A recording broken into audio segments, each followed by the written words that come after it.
মা, এবার হতো কিতা কিনবা? তুই কিতা লইবি? আমি কিচ্ছু লমু না লমু দিতে পরে তোরা কিতা লইবি দেখ। আমি কিতা লমু ঠিক নাই, লইতাম না। কারণ সেরকম টাকা পয়সা নাই আমার কাছে। ওই আমার যত সম্পর্ক অনুযায়ী মেয়ের লেগে একটা জামা আর বউর লেগে একটা কাপড়, আর ওখানে তোমার বাবুটা লাগবে ও, যদি সম্ভব হয় তাহলে দিন। আমার কিছু লাগবে না, এত ঠিক আছে। আমি কিছু লইতাম না, তোর বাবু কিছু লইছে না। তোর বাবু বাতাতে তুললা নাতিনটা একটা জামা দেমু, আর তোরা দুইটা দুইটা গেঞ্জি দেমু, দুইটা আমি আর কই বাই দিই। শুনলাম তাহলে কিছু লইতাম না, তাহলে না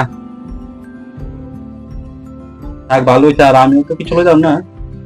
জামা প্যান্ট কত আছে আনছিলাম, এই যে সার্ফ এক্সেল দিয়ে ধুইয়া টেলার যখন লইয়া যাবো তো খাতায় কোপায় দিব, রিবিন দিয়ে পুরো গেলাম। ঠিক আছে, এরকম লাগবে না।